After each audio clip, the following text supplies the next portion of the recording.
Cordial saludo, mi nombre es Cristian Felipe Castillo Soto, les presento mi documento. El día de hoy vamos a realizar la sustentación utilizando el simulador de la rampa, para lo cual, según la lectura de la segunda ley de Newton, vamos a responder las preguntas de la tabla. La primera nos dice, ¿para qué ángulo el valor de la fuerza normal es igual al peso? Ingresamos al simulador, reiniciamos todo. Colocamos el refrigerador y sabemos que el ángulo debe ser de 0, como lo coloqué en la respuesta. Cuando un objeto está en una superficie horizontal, la fuerza normal tiene una magnitud igual al peso, pero en sentido contrario, para lo cual el ángulo debe ser de 0 grados. La segunda pregunta nos dice, ¿qué le sucede a la magnitud de la fuerza normal a medida que el ángulo se incrementa? Entonces, en el simulador podemos ver que la fuerza normal disminuye un poco a medida que el ángulo aumenta. Por eso vemos que el objeto se desplaza por la rampa hacia abajo. Bueno, la tercera pregunta nos dice, ¿para qué valor del ángulo el refrigerador empieza a deslizarse rampa abajo? Entonces en este caso previamente ya lo habíamos hallado y es alrededor de 26,8. Vamos a comprobarlo. Reiniciamos todo, colocamos el refrigerador y le vamos a asignar un ángulo de 25 grados para ver qué sucede.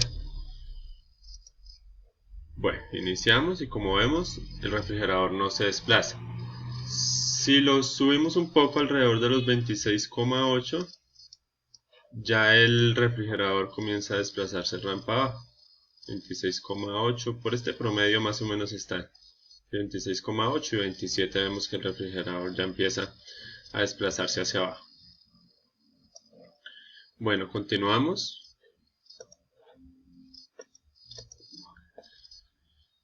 Nos dice que vayamos a la pestaña más detalles, coloquemos el refrigerador sobre el tablón y encuentre el ángulo a partir del cual el refrigerador empieza a deslizarse, para lo cual tenemos que tener en cuenta unos coeficientes de fricción. Por temas de tiempo vamos a desarrollar solamente, digamos, el de 0,1 y con un coeficiente de fricción de 0,9. Entonces vamos al simulador,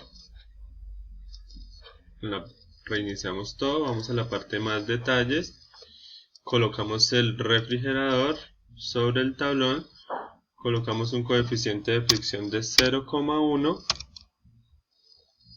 y previamente ya habíamos hallado el resultado. Entonces para comprobarlo vamos a colocarle un ángulo de 5 grados para ver que el refrigerador no se desplace. 5 grados, iniciamos.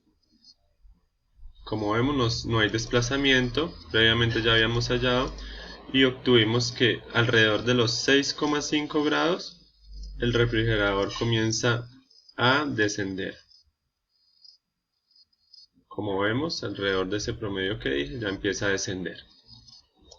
Reiniciamos. Colocamos de nuevo el refrigerador y vamos a utilizar un coeficiente de fricción de 0,9. Previamente ya habíamos hallado el resultado y obtuvimos un promedio de 43 grados para que el refrigerador comience a deslizarse. Vamos a comprobarlo. Le vamos a dar unos grados de 40.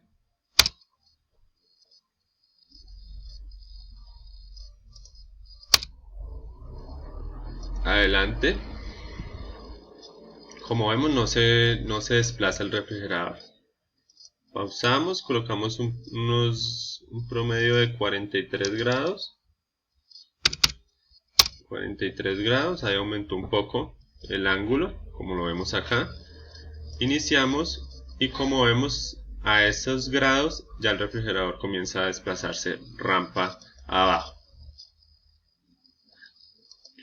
Reiniciamos.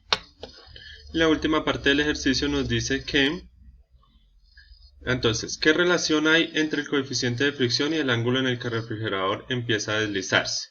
La relación que hay entre estos es que a medida que aumenta la fricción, mayor debe ser el ángulo para que éste pueda desplazarse, teniendo en cuenta que la fricción es como esa parte de la rampa que hace que la superficie no sea estable, no sea lisa. Entonces a mayor fricción, mayor debe ser el ángulo para que el objeto descienda. Por último nos dice diseñar un plano proceso que le permita comprobar si la masa del objeto afecta o no el ángulo, para lo cual vamos a tener que la variable independiente, o sea la variable que cambia, va a ser la masa del cajón, una variable dependiente que es el ángulo de inclinación y una constante que es el coeficiente de fricción, el cual le voy a asignar 0,5. Voy a utilizar una masa de 100 kilogramos, 300 kilogramos y 500 kilogramos. Reiniciamos todo, colocamos el cajón y con un coeficiente de fricción de 0,5. Una masa de 100 kilogramos, vemos que ya disminuyó la masa del cajón. Y nos dice, la pregunta en sí es la relación que hay entre, bueno, la pregunta en sí es diseñar un plano proceso que permita comprobar si la masa del objeto afecta o no el ángulo de deslizamiento. Entonces la respuesta es, entre menor sea la masa del cajón, mayor debe ser el ángulo de la rampa para que el objeto descienda por la misma. De modo que la masa sí afecta al ángulo. Vamos a comprobarlo. Entonces, como vemos, el cajón con un coeficiente de 0,5 y un peso, una masa de 100 kilogramos, empieza a descender por la rampa alrededor de los 28,8 grados. Si le asignamos un peso mayor, una masa mayor al cajón, por ejemplo de 300 kilogramos, con el mismo coeficiente de fricción de 0,5, vemos que vamos a ver que el ángulo debe ser un poco menor, ya que la masa del cajón influye en el ángulo, ya que no se necesita tanto ángulo para que el cajón comience a desplazarse hacia abajo. Como vemos aquí, ya alrededor de los 27 grados, el cajón comienza a desplazarse hacia abajo por su masa. Muchas gracias.